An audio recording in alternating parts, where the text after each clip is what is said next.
इस कथा को सुनने के बाद लोगों के मन में बहुत सारी भ्रांतियां भी आई, बहुत भ्रांति। ललिता जी ने शिव जी का हाथ पकड़ लिया? हाँ, ललिता जी ने, हाँ। और कहीं कहीं के बहुत बहुत चतुर चतुर लोग प्रवचन में कह देते हैं कि स्त्री को शंकर भगवान के शिवलिंग को नहीं छूना चाहिए, जल नहीं चढ़ाना चाहिए, स्पर्श नहीं करना चाहिए, चढ़ा हुआ जल नहीं पीना चाहिए। उन विद्वानों को ये कथा सुन लेना चाहिए कि ललिता जी ने शंकर भगवान का हाथ पकड़ा। शिव महापुराण की कथा कहती है, पार्वती जी स्वयं कहती हैं, ए लक्ष्मी, सरस्वती, इंद्राणी, ए 64 योगिनियों, जो शंकर के मंदिर में जाकर शंकर भगवान की शिव पिंडी का स्मरण कर शिवलिंग का स्पर्श भी कर लेती है, वो नारी दूसरी बार संसार में कभी विधवा नहीं होती है। ये शिव महापुराण है। वो नारी कभी बेधव्य नहीं हो सकती जो शंकर की भक्ति में डूबी हुई। कोई कहते हैं महाराज जी, क्या विधवा नारी सोमवार व्रत कर सकती है? क्यों नहीं। बिंदुक मर गया, बिंदुक के प्राण छूट गए, चंचुला देवी अकेली कैलाश धाम पर चली गई।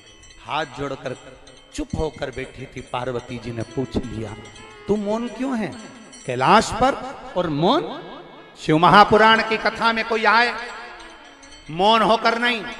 गुमशुदा तलाश केंद्र की तरह मत आना जिस किसी ने मार ठोक के बिठाया हो तुमको। शिव महापुराण की कथा में जब भी जाना, इतने प्रसन्न होकर जाना कि मेरे बाबा से मिलने जा रही हूं, अपने मायके अपने पिता से मिलने जा रही हूं। भोलेनाथ मेरा पिता है, मेरा बाप है, मेरा मायका है। शिव महापुराण की कथा, मैं शिव महापुराण की कथा में शंकर से मिलने, मेरे पिता से मिलने जा रही हूं। और एक बेटी अपने बाप से अपने दिल की बात कहने जा रही है। मायके में अगर बेटी का मुंह उतरा रहता है ना, तो बाप को भोजन अच्छा नहीं लगता। शिव महापुराण में अगर तुम्हारा मुख उतरा रहेगा ना, तो मेरे भोलेनाथ को अच्छा नहीं लगेगा। इसलिए शिव पुराण में जब भी जाना, लड़ाई झगड़ा कर कर परिवार में मत आना कि पति मना कर रहा है, जबरदस्ती चले गए, मुंह उधार रहा है, तुम्हारा मुख उतरा हुआ है, कहीं तुम्हारा टेंशन में जिंदगी। ना ना ना, यहाँ आए हो मुस्कुराओ, प्रसन्न रहो।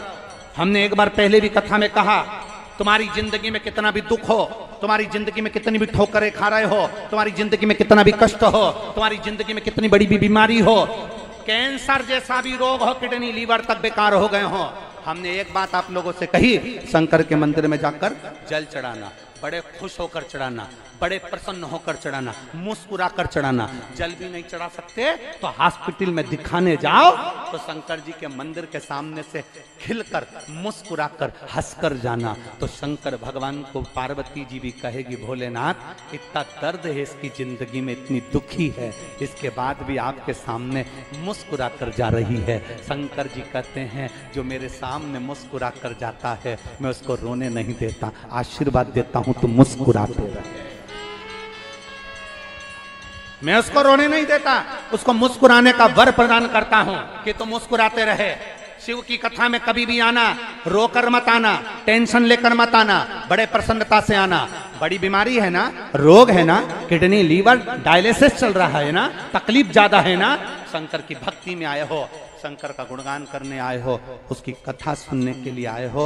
और फिर निवेदन करूंगा, भगवान घर में रहना पसंद नहीं करता, शिव महापुराण से जाना तो भोलेनाथ को दिल में बिठा कर ले जाना, वो सब कुछ कर देगा। क्यों रोए हम आपसे पूछें, आपका सिर दुख रहा है, आप अपनी बहू से कहोगे मेरा सिर बहुत दुख रहा है बेटा, मेरा सिर बहुत दुख रहा है बेटा, मेरा सिर बहुत दुख रहा है बेटा। बहू क्या करेगी? पानी लाएगी, गोली देगी, बोलो बोलो जम के देगी ना, पानी भी लाएगी ना, गोली भी देगी ना। तुम्हारे कहने से बहू से कह दोगी तो क्या तुम्हारा सिर का दर्द आधा हो जाएगा क्या? अरे बोलो तो जम के। तुम सारी दुनिया में कहते फिरो, महारा तो गोड़ा घना दुख है, महारा तो पाँव बहुत दुख है, मारा तो घुटना बहुत दुख रहा है, घुटना बहुत दुख रहा है। तुम दुनिया में कहते फिरो कुछ नहीं होगा, दवाई तुम्हें खाना है, इलाज तुम्हें करवाना है, घुटना तुम्हारा दुख रहा है, दूसरे से कहकर काय को फालतू की बात करते हो। इससे अच्छा है महादेव के मंदिर में जाओ, उससे कहो ये शरीर, ये मन, ये चित्त, ये वृत्ति आपकी है, समय शरीर तेरा। बाबा ए शंभो, ए मेरे भोलेनाथ, ये शरीर को पलंग पर मत पटक देना कि तेरा मंदिर छूट जाए। मरते दम तक इस शरीर को मंदिर तक आती रहूं ये सब बना कर रखना, वो समझ जाएगा, बीमार नहीं पटकना। तुम ये कहते ही काय को कि मेरा सिर दुख रहा है, तुम ये कहते ही काय को कि मेरा हाथ दुख रहा है, तुम तो ये कहो आखिरी सांस तक तेरे मंदिर पर आती रहूं। इस शरीर को ऐसा बनाकर रखना, पलंग पर मत पटक, शरीर ऐसा बनाना कि तेरे मंदिर में आती रहूं। भगवान समझ जाएंगे इतने में सब काम हो गया, अभी इसको बीमार नहीं पटकना, आती रहेगी। शरीर ठीक है तो आए।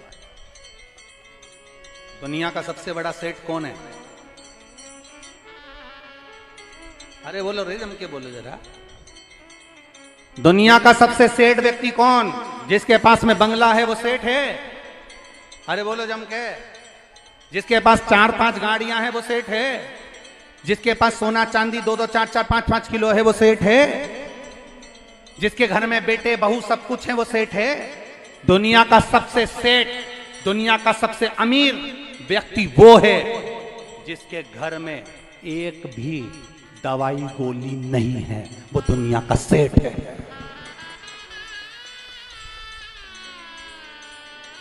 धन से कोई सेठ नहीं है। करोड़पति व्यक्ति भी अगर रात्रि को नींद की गोली खाकर सो रहा है तो दुनिया का सबसे गरीब व्यक्ति है। और ठेले पर सोने वाला, रोड पर सोने वाला, आराम से रोड पर सो रहा है और बिना नींद की गोली खाए सो रहा है, तो समझ लेना दुनिया का सबसे बड़ा सेठ है। इसको गोली दवाई की जरूरत नहीं है। सोने चांदी की अंबानियां लगी है, 4-4 4 व्हीलर गाड़ियां हैं, डनलप का गद्दा बिछा है, एसी का रूम है, दूध का गिलास दरवाजे पर है, सब कुछ घर में सुख है। और रोज सोने से पहले 4-5 गोलियां खाकर सोना पड़ रहा है, तो तुम सेठ नहीं हो, तुम बहुत अमीर नहीं हो, तुम बहुत गरीब हो। शिव पुराण कहती है प्रथम सुख, बोलो बोलो जम के बोलो, प्रथम सुख निरोगी का। पहला सुख जिंदगी का है तुम्हारी काया निरोग होना चाहिए, तुम्हारे काया में रोग नहीं होना चाहिए। तुम सेठ हो, तुम धनपति हो, अगर तुम्हारी घर में दवाई गोली नहीं चल रही। आप में से जितने भी लोग आए हैं, अगर नींद की गोली नहीं खाते हैं तो दुनिया के सबसे बड़े सेठ आप हो। भगवान से कहना ये नींद की गोली खाने की कभी जरूरत ना पड़े, ऐसी कृपा कर। अगर नींद की गोली खा रहे हो तो गरीब हो, और अगर नींद की गोली नहीं खा रहे हो तो सेठ हो। चैन की नींद सो रहे हो, थकान हो गई, कोई बात नहीं, व्यापार व्यवसाय में ऊंच नीच चलती रहती है, बिना टेंशन के सो रहे हो, बाबा के भरोसे सो रहे हो, तो फिर क्या सोचो, क्या सोचो।